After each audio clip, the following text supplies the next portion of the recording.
ज्ञानोपार्जन में आपका स्वागत है। मैं हूं अभिषेक पांडे और स्वागत करता हूं आज के इस वीडियो में, जो है तरंग। तरंग एक विक्षोभ है जिससे माध्यम के कण तो वास्तविकता में गति नहीं करते, लेकिन ऊर्जा का संचरण एक स्थान से दूसरे स्थान तक हो जाता है। यही हम लोग का तरंग कहलाता है। एक्चुअली में तरंग एक विक्षोभ है, मतलब तरंग एक डिस्टर्बेंस है जो किसी माध्यम में उत्पन्न होती है। अगर हम किसी माध्यम को डिस्टर्ब करते हैं उसकी वास्तविक स्थिति से, तो उसमें एक विक्षोभ उत्पन्न हो जाती है जिससे ऊर्जा का स्थानांतरण होता है। वास्तव में वो कण जो है वो गति नहीं करते, वो एक स्थान से दूसरे स्थान तक ऊर्जा का स्थानांतरण होता है। यही हम लोग का तरंग कहलाता है।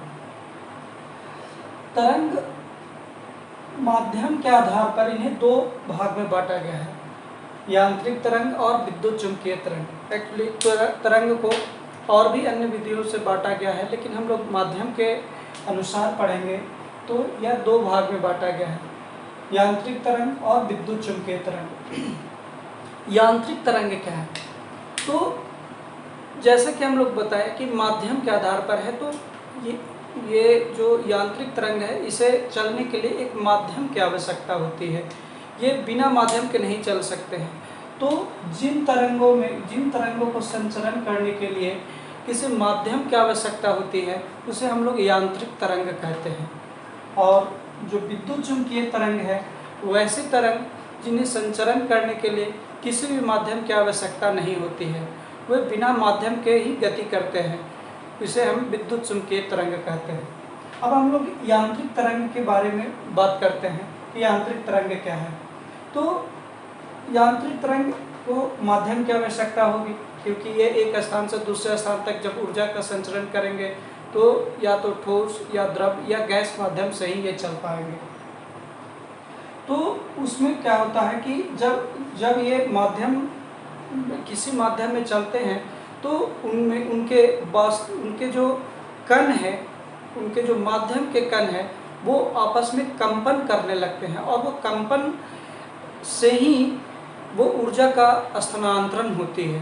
तो कंपन के आधार पर यांत्रिक तरंग को दो भागों में बांटा गया है, अनुदैर्ध्य तरंग और अनुप्रस्थ तरंग। अनुदैर्ध्य तरंग लॉन्गिट्यूडिनल वेव है और अनुप्रस्थ तरंग ट्रांसवर्स वेव। अब अनुदैर्ध्य, ये जो यांत्रिक तरंग है, इनकी कुछ शर्तें हैं और यही शर्त इनकी मतलब अगर होगी तो ये माध्यम में गति कर पाएंगे। तो वो है एक प्रत्यास्था, जिसमें इलास्टिसिटी होनी चाहिए। जिस भी माध्यम में वो गति करेंगे उस माध्यम में इलास्टिसिटी होना आवश्यक है, अन्यथा वो संचरण नहीं कर सकते उसमें। जैसे हम लोग देखते हैं कि ठोस, द्रव और गैस किसमें ध्वनि की चाल अधिकतम होती है, तो हम लोग देखते हैं कि ठोस में ज़्यादा, उसके बाद द्रव, उसके बाद गैस में आती है। तो ये वास्तव में उनके प्रत्यास्था पे ही निर्भर करती है। जैसा कि हम लोग जानते हैं कि ठोस की प्रत्यास्था द्रवों से ज़्यादा होती है और द्रव्य की प्रत्यास्था गैस है, और उसमें जड़त्व होना आवश्यक है। अब हम लोग अनुदैर्ध्य तरंग की बात करते हैं। तो अनुदैर्ध्य तरंग क्या है? तो जो माध्यम के कण कंपन करते हैं, इसी के अनुसार यांत्रिक तरंग को दो भाग में बांटा गया है। तो जो माध्यम करेंगे, माध्यम के कण जो है वो जब कंपन करते हैं तो उनकी कंपन कभी लंबवत होती है तो कभी अनुदिश अर्थात समानांतर हो जाती है। तो जब माध्यम के कण तरंग के संचरण की दिशा के, जो तरंग संचरण कर रहा है, तरंग जो एक जगह से दूसरे जगह जो बढ़ रही है, तो तरंग के जो संचरण की जो दिशा है उसके अगर लंबवत कार्य करे, लंबवत कंपन करती है, तो उसे हम अनुप्रस्थ तरंग ट्रांसवर्स वेव कहते हैं। अब हम लोग इसको समझते हैं पिक्चर से कि वो कैसे वो लंबवत कार्य कर रही हैं। तो हम लोग यहाँ पे देख रहे हैं कि एक अनुप्रस्थ तरंग का हम लोग पिक्चर ड्रॉ कर रहे हैं। इसमें देख रहे हैं कि ये जो है वो तरंग की संचरण की दिशा है। ये तरंग संचरण की दिशा है जो एक डायरेक्शन में चल रही है, और जो माध्यम के कण है वो इस प्रकार से कंपन कर रहे हैं, इस तरह से कंपन कर रहे हैं, इस तरह से ये कंपन कर रहे हैं। ये कंपन करने की दिशा है माध्यम के कणों की, जो देख रहे हैं कि इसके लंबवत ये कंपन कर रहे हैं, माध्यम संचरण के दिशा के लंबवत ये कंपन हो रही है। तो जब माध्यम के कण तरंग संचरण के दिशा के लंबवत कंपन करते हैं तो इसे हम अनुप्रस्थ तरंग, ट्रांसवर्स वेव कहते हैं। अब ये जो है या तो ठोस या द्रव के सतह पर ही चल सकते हैं। जब भी चलेंगे तो ये द्रव के सतह पे, द्रव के अंदर ये नहीं इनकी संचरण हो पाएगी। ये जब भी चलेंगे तो द्रव के सतह पर ही चलेंगे या ठोस में। अब इसके कुछ एग्जाम्पल देख लेते हैं कि क्या क्या एग्जाम्पल है। तो जैसे देखते हैं कि पानी की लहर, जब हम लोग देखते हैं कि ये कोई भी एक पॉन्ड है और पॉन्ड में जब जल जो अपने इनर्शिया की स्थिति में होती है और उसमें उसके हम लोग डिस्टर्बेंस उत्पन्न करते हैं, तो इस तरह से उसमें एक सर्किल उत्पन्न होने लगती है और इस सर्किल धीरे धीरे ये जो रिंग है वो बढ़ते चली जाती है और ये इस तरह से ये तरंग की गति करती है। तो यहाँ पे देखते हैं कि ये जो माध्यम के कण आपस एक्चुअली वो वहीं रहते हैं, वो गति नहीं करते, वो ये ऊपर नीचे से दोलन करते रहती हैं और इस तरह से एक जो तरंग उत्पन्न होती है, एक पानी की लहर में जो उत्पन्न तरंगे हैं, तो ये एक अनुप्रस्थ तरंग है। दूसरा हम लोग देखते हैं, रस्सी की बात कर रहे हैं। तो रस्सी में क्या देख रहे हैं कि अगर किसी रस्सी को कोई हुक से अगर टाइट कर देते हैं और यहाँ पे कोई उसको रस्सी को पकड़े हुए है, अब ये रस्सी को जब उछालता है तो रस्सी की जो स्थिति है वो इस तरह से होने लगती है। तो जो ये भी एक तरंग जो उत्पन्न होती है, ये भी तरंग अनुप्रस्थ तरंग ही कहलाती है। और ये प्रकाश भी एक अनुप्रस्थ तरंग है। अब देखते हैं ध्रुवन। इसमें ध्रुवन नहीं, ध्रुवन होता है प्रकाश में, जैसा हम लोग देखते हैं कि प्रकाश में ध्रुवन होता है, इसमें भी ध्रुवन होगा। दूसरा, अब हम लोग देखते हैं कि अनुदैर्ध्य तरंग क्या है। तो ये भी हम लोग देख रहे हैं कि जो इसमें माध्यम के कण कंपन कर रहे हैं, तो माध्यम के कण के कंपन करने के ही अनुसार हम लोग इसे लेते हैं। तो जो माध्यम करने के, जब माध्यम के जो कण है वो तरंग के संचरण के दिशा के अगर अनुदिश अर्थात समानांतर कंपन करने लगे तो उसे हम अनुदैर्ध्य तरंग, लॉन्गिट्यूडिनल वेव कहते हैं।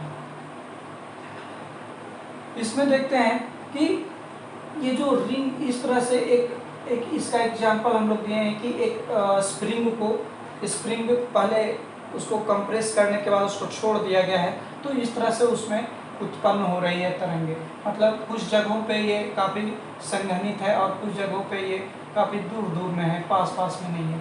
यहाँ पे भी वो संघनित है और यहाँ पे वो दूर दूर है। तो इस तरह से इसमें क्या हो रहा है, माध्यम का संचरण जिस दिशा में होता है, कंपन भी उसी दिशा में उसी के अनुदिश होने लगता है, तो इसे हम अनुदैर्ध्य तरंग कहते हैं।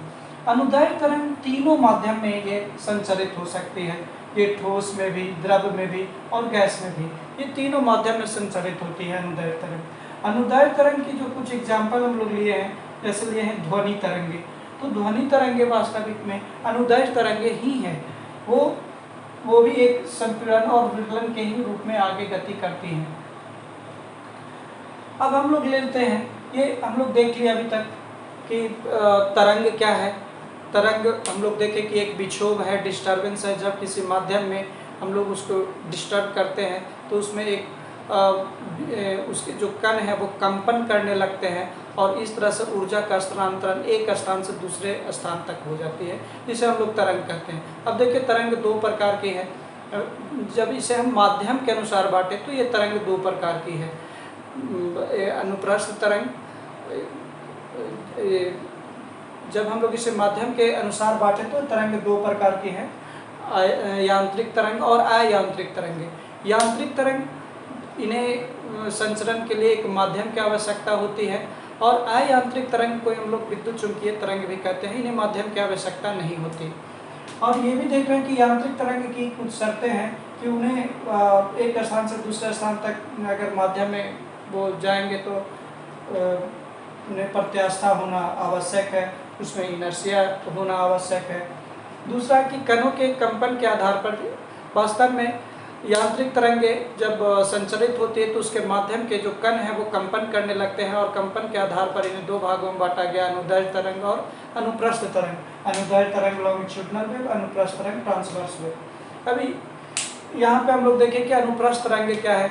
तो जो माध्यम के कण हैं अगर उनकी जो कंपन जो होती है, जो माध्यम के कण तरंग संचरण के दिशा के लंबवत जब कंपन करती है तो यह अनुप्रस्थ तरंगे ट्रांसवर्स वेव कहलाती है। और जब माध्यम के कण तरंग संचरण के दिशा के अनुदिश अर्थात समानांतर कंपन करने लगे तो इसे हम अनुदैर्ध्य तरंगे कहते हैं। अनुप्रस्थ तरंग की कुछ एग्जाम्पल देख लिए कि पानी की जो लहर है उसमें जो उत्पन्न तरंगे होती है, रस्सी है, जब किसी रस्सी को हुक से बांधने पर जो उत्पन्न तरंगे, उसे हिलाने पर जो तरंगे उत्पन्न होती है, प्रकाश है, ये सभी अनुप्रस्थ तरंगे के उदाहरण हैं। इसमें ध्रुवन होता है, जैसा हम लोग जानते हैं कि प्रकाश में ध्रुवन होती है, तो ये सभी अनुप्रस्थ तरंग में भी ध्रुवन उत्पन्न होती है। दूसरा देखते हैं कि अनुदैर्ध्य तरंग। अनुदैर्ध्य तरंग के कुछ एग्जाम्पल हम लोग देख लिए कि ये ध्वनि तरंगे हैं। कुछ जैसे स्प्रिंग को एक कंप्रेस करने के बाद जब छोड़ते हैं तो उससे जो उत्पन्न तरंगे होती है वो भी अनुदैर्ध्य तरंगे ही होती है। हवा में जो ध्वनि तरंगे संचरित होती है तो वो अनुदैर्ध्य तरंग के ही कारण हो पाती है, इसमें ध्रुवन नहीं होता। अब हम लोग बात करते हैं कि जब ये अनुप्रस्थ तरंगे में जब ये चलती है तो ये श्रृंग और गर्त के रूप में आगे बढ़ती है। तो हम लोग देख रहे हैं कि जब ये जो यहाँ पे ये जो मैक्सिमम पोजीशन है इसे हम लोग श्रृंग बोलते हैं, और ये जो मैक्सिमम जो नीचे ये है वो उसे हम लोग गर्त कहते हैं। श्रृंग और गर्त हमेशा देख रहे हैं कि ये कंपन श्रृंग और गर्त के ही रूप में होती है। ये जो जहाँ तक ये मैक्सिमम डिस्प्लेसमेंट, जहाँ तक ये मैक्सिमम इसकी जो हाइट है उसे हम लोग श्रृंग कह रहे हैं, और जो डाउन में जो नीचे में जो मैक्सिमम हाइट है ये गर्त ट्रफ कहला रही है। अब हम लोग आयाम की बात करते हैं कि आयाम क्या होता है। तो आयाम जो ये तरंग संचरण हो रही है तो उसकी जो कंपन की दिशा, जो मैक्सिमम जो उसमें जो माध्य स्थिति से अधिकतम विस्थापन, यहाँ पे देख रहे हैं कि अपना जो माध्य स्थिति में सबसे अधिक जो विस्थापन है वही उसका आयाम कहलाता है। अर्थात आयाम किसी तरंग का माध्य स्थिति से अधिकतम विस्थापन उसका आयाम कहलाता है, एम्पलीट्यूड कहलाता है। तो हम लोग यहाँ पे देख रहे हैं कि ये मैक्सिमम डिस्प्लेसमेंट यहाँ पे हो रही है, इसे हम लोग एम्पलीट्यूड कहेंगे। ये हमारे एम्पलीट्यूड है, यहाँ पे देख रहे हैं ये एम्पलीट्यूड है, ये एम्पलीट्यूड है। इसे हम लोग ए से सूचित करते हैं और इसकी जो यूनिट होती है वो मीटर होती है। तो हम लोग आयाम देख लिए। अब बात करते हैं आवृत्ति की, फ्रीक्वेंसी। तो फ्रीक्वेंसी क्या होता है कि जब कोई भी तरंग संचरण करती है एक स्थान से दूसरे स्थान तक, जब ऊर्जा का स्थानांतरण करती है तो एक सेकेंड में जो माध्यम के कण हैं उसकी जो कंपन होती है, उसके कंपनों की संख्या जो कहलाती है आवृत्ति कहलाती है। मतलब वो एक सेकेंड में जितनी बार वो कंपन कर ले माध्यम के कण, वही उसकी क्या कहलाती है, आवृत्ति कहलाती है। इसे एन के द्वारा सूचित करते हैं और इसका यूनिट हर्ट्ज होता है। अब हम लोग देखते हैं तरंग दैर्ध्य। तरंग दैर्ध्य क्या है? तो तरंग दैर्ध्य क्या है? तरंग दैर्ध्य एक तरह का विस्थापन है। हम लोग यहाँ देख रहे हैं कि एक जब वो कंपन कर रही है, जो माध्यम के कण कंपन कर रहे हैं, तो वो किए गए विस्थापन को ही तरंग दैर्ध्य कहते हैं। जितने भी एक सेकंड में वो विस्थापन कर रही है वो तरंग के द्वारा, वही क्या कहलाती है, तरंग दैर्ध्य। तरंग दैर्ध्य वास्तव में दो क्रिस्ट तथा दो श्रृंग या दो गर्त के बीच के जो विस्थापन है, जो उसके दूरी है, वही उसके क्या कहलाती है, तरंग दैर्ध्य कहलाती है। हम लोग कोई भी इसमें से ले सकते हैं। सपोज दैट ये जो आयाम जो हम लोग यहाँ से कर रहे हैं, आयाम ले रहे हैं, तो ये मीन पोजीशन है, इसे बराबर भाग में बांट दिया जा रहा है। इसे हम यहाँ से रीच कर दे रहे हैं।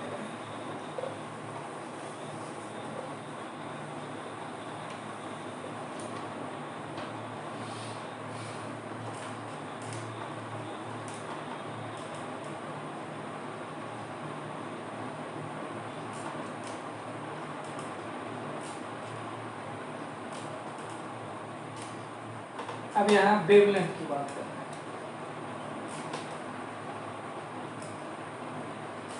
वेवलेंथ तरंग दैर्ध्य।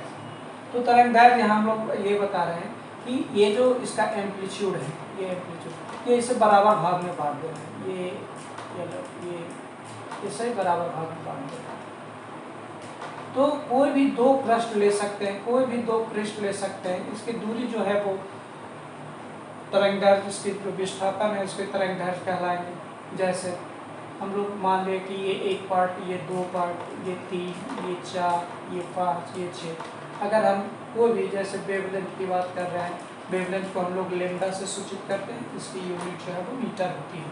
तो लेमडा इक्वल टू क्या हो जाएगा, मान लिया जाए यहाँ से हम लोग ले रहे हैं कि ये पृष्ठ से ये पृष्ठ तक के दूरी, तो ये पृष्ठ से चलेंगे तो ये वाले पार्ट आ जाएंगे 2, 3, 4, 5, तो ये 4 पार्ट आ जाएंगे 1, 2, 3, 4। That means 4 part of the wave. ठीक है, यही इसका क्या कहलाएगा, वेवलेंथ कहलाएगा। कोई भी 4 पार्ट ले लेंगे, या कोई भी दो क्रेस्ट ले लेंगे, या कोई भी दो गर्त ले लेंगे, या दो या एक, इस तरह से जो हम लोग बस इसको समझना है कि क्या है वास्तव में। कोई भी अगर सपोज दैट हम लोग एक पार्ट ये दे दे, एक पार्ट ये दे दे, एक पार्ट ये दे दे, एक पार्ट, मतलब कोई भी 4 पार्ट अगर इससे हो गए तो यही हम लोग का क्या कहलाएगा, वेवलेंथ कहलाएगा, तरंग दैर्ध्य कहलाएगा।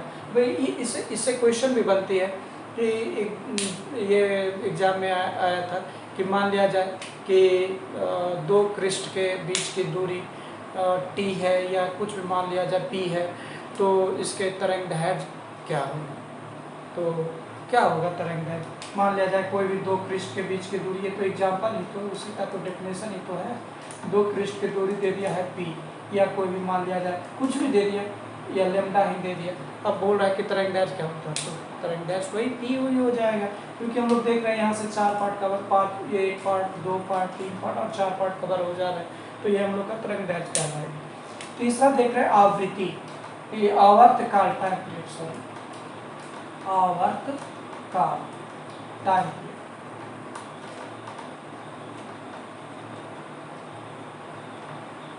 टाइम पीरियड क्या है, तो जो तरंग है, तरंग को कंपन करने में जो समय लग रहा है, यहाँ पे मैंने बताया तरंग को एक कंपन करने में जो समय लगा है उसी को हम लोग क्या कर रहे हैं, आवर्तकाल या टाइम पीरियड।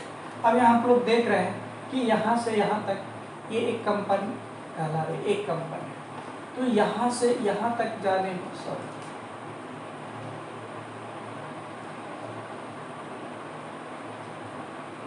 जो इससे टाइम लग रहा है वही हम लोग का क्या कहला रहा है, टाइम पीरियड कहला रहा है। वास्तव में जो तरंग है उनकी जो कंपन होती है, तो तरंग को एक कंपन करने में जो समय लगता है वही उसका क्या कहलाता है, तरंग दैर्ध्य। जैसे हम टी से सूचित करते हैं और उसकी जो यूनिट होती है, इकाई, वो सेकंड होती है। अब हम लोग देखते हैं कि जो वेवलेंथ है, तरंग दैर्ध्य हो गया और फ्रीक्वेंसी हो गई, उसमें क्या आपस में रिलेशन क्या है। हम लोग यहाँ देखते हैं कि चाल बराबर जानते हैं कि क्या होता है, दूरी बटा समय।